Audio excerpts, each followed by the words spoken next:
Enfermedades de placa motora. Vamos a empezar con un casito. Dice, mujer de 35 años que llega al médico a causa de un mes. Ahí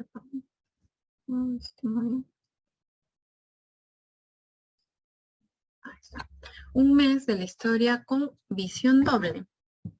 Entonces, tiempo de enfermedad igual un mes. ¿Cómo le decimos a la visión doble? Diplopia. Diplopia, ¿no? Dificultad para subir escaleras y debilidad cuando trata de cepillarse. Eso nos habla de debilidad proximal. Se van a dar cuenta de que nosotros realizamos ese tipo de actividades, sobre todo subir, bajar escaleras, utilizamos más los músculos proximales. Y cuando queremos peinarnos también, ¿no? Tenemos que tener nuestros músculos proximales para poder llevar pues, el peine hacia la cabeza. Entonces, estas manifestaciones clínicas de la paciente, de ello podemos inferir que es una debilidad proximal, ¿no? De un mes de evolución. Ella informa que los síntomas empeoran después de hacer ejercicio y desaparecen después de descansar 2 horas. ¿Cómo se llama eso? Fatigabilidad. ¿Sí? Nuevamente, dice, empeoran después de hacer ejercicio y desaparecen después de descansar unas horas. Eso se llama fatigabilidad. Al examen hay una caída del párpado, es una ptosis palpebral derecha, que empeora cuando se le pide al paciente que mire al techo. Nuevamente la fatigabilidad, pero ya clínicamente expresada, ¿no? Hay disminución de la fuerza en las extremidades superiores y el resto de examen no hay anomalías. ¿Cuál es el diagnóstico más probable? ¿Cuál es? Es un cuadro de miastenia gravis, ¿no? Recordemos que la miastenia gravis también es una enfermedad autoinmune. También es una enfermedad autoinmune. Y vamos a repasar cuáles son esos mecanismos. Primero vamos a recordar cómo es la función normal de nuestra placa mioneural. Recordemos que vamos a ver por aquí el axón en su parte terminal. Vamos a tener el espacio entre el axón y la placa motora, perdón, y la célula muscular, lo cual aquí vamos a ver cómo funciona, ¿no? Recordemos que la función motora depende de un potencial de acción adecuado que genere actividad. Ese potencial de acción viaja a través de los axones y al llegar a la parte terminal lo que va a hacer es un cambio conformacional en nuestro receptor, en nuestro canal de calcio voltaje dependiente, y lo que va a hacer es hacer que facilite el ingreso de el calcio a través a nivel de la célula.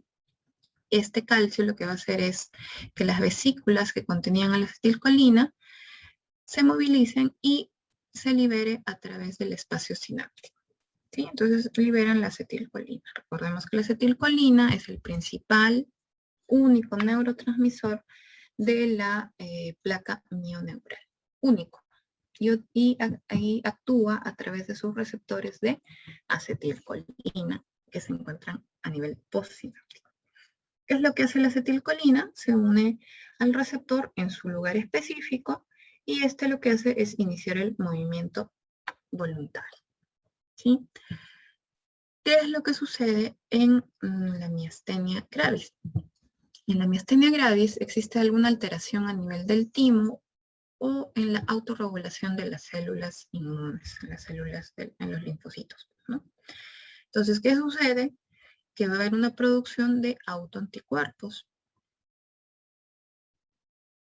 Va a haber una producción exagerada de autoanticuerpos.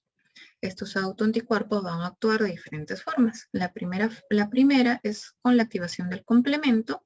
Recuerden que al activarlo el complemento pues va a destruir las estructuras marcadas, ¿no? La mayor destrucción va a ser que disminuya la cantidad de receptores y por lo tanto se manifiesten los síntomas. La otra forma es a través de estimulación de la mayor internalización de los receptores. Es decir, al unirse al receptor, el anticuerpo a nuestro receptor de acetilcolina, lo que va a hacer es estimular vías que hacen que se internalicen más, se pierdan a través de la célula muscular y estos sean eliminados. Y así disminuyen la contracción. ¿Qué más? Otra forma es que el autoanticuerpo se ponga justamente en el sitio de unión entre la acetilcolina y el receptor y por lo tanto bloquea el estímulo. Y el cuarto es a través, no directamente sobre el receptor de acetilcolina, sino sobre un complejo proteínico que también funciona junto con el receptor para la respuesta muscular. Este complejo proteínico consta de otras proteínas, valga la redundancia, como son el RP4 y el MUSC. Hay anticuerpos específicos contra ellas que pueden ser dosados y que también van a producir la misma debilidad. ¿Ya? Entonces, ¿qué sucede con la miastenia gravis? En cuanto a su definición, la miastenia gravis es una enfermedad autoinmune por la producción de autoanticuerpos y por lo tanto, pues vamos a generar síntomas asociados a otras enfermedades autoinmunes también. Listo. Acá lo vamos a poner. La miastenia gravis es una enfermedad autoinmune, pero esta es una enfermedad autoinmune por alteración de la respuesta, ¿no? Crónicamente, ¿no?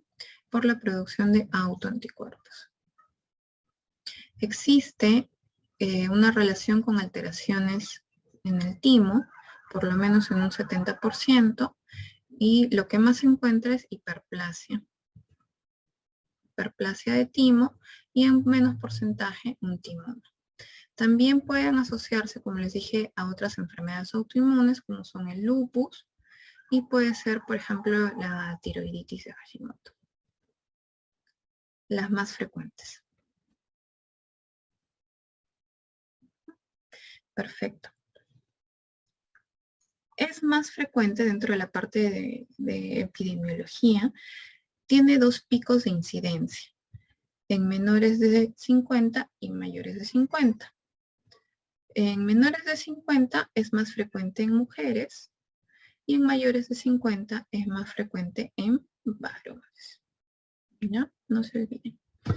Clínicamente, recuerden nuestro caso clínico, va a producir una cuadriparesia proximal, predominio proximal, y esta es descendente, ¿no? Descendente. Es muy característico que al inicio del cuadro se presenten problemas en los músculos craneofaciales. Entonces, una de las primeras manifestaciones van a ser diplopia, ptosis palpebral, puede haber alteración para estructurar la palabra, y eso es una disartria. Puede haber disfagia también. ¿Qué más? Y seguido de ello, se empiezan a afectar las extremidades, ¿no? Las extremidades, luego los músculos de la respiración, y pueden producir lo que dice aquí, una crisis miasténica. Recordemos nomás que los reflejos son normales, reflejos estándicos normales, y no hay disautonomías, ¿no? Es una cuadriparesia, predominio proximal descendente, con un cuadro de inicio con debilidad de músculos craneofaciales, ¿no? Con diplopia, ptosis palpebral, disartria, disfagia, luego compromiso de extremidades y de la musculatura de la respiración. Por lo tanto, va a producir también una insuficiencia ventilatoria, igual que en Guillain-Barré. Y esto se llama pues una crisis miasténica. La crisis miasténica se trata igual con inmunoglobulina, plasmaféresis, soporte ventilatorio, es decir, ventilación mecánica también si es necesario, y bueno, igual, ¿no? El ABC, aunque lo debí poner al inicio, ABC, igual, ¿sí? En este caso también es o inmunoglobulina o plasmaféresis. No está demostrado que alguno de ellos sea mejor, ¿no?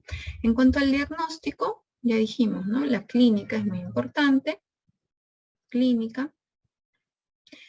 Nos ayudan algunos exámenes como el dosaje de anticuerpos antirreceptor de acetilcolina, ¿sí?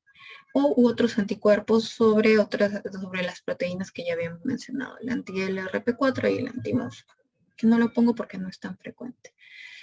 Luego tenemos el test de hielo, que es generalmente para las miastenias que se centran solo en los ojitos, las miastenias oculares se llama. ¿Y qué es lo que es el hielo? Lo ponemos por encima del párpado y el párpado se mantiene levantadito, ¿no? Mejora, es el test de hielo positivo. Otro, el test de cloro de hidrofonio, o el test de Tensilon, o de Tensilon, que también es para el diagnóstico de miastenia ocular, ¿no? Igual, se coloca el cloro de hidrofonio por la vena y a los 2 al minuto se empieza a ver que se levanta el párpado. Esto también dura 1 o 2 minutos y luego empieza a caer porque el efecto del hidrofonio es corto, ¿no? ¿Qué más? El test que se llama electromiografía a través del test de estimulación supramáxima. ¿Y qué es lo que vamos a ver aquí?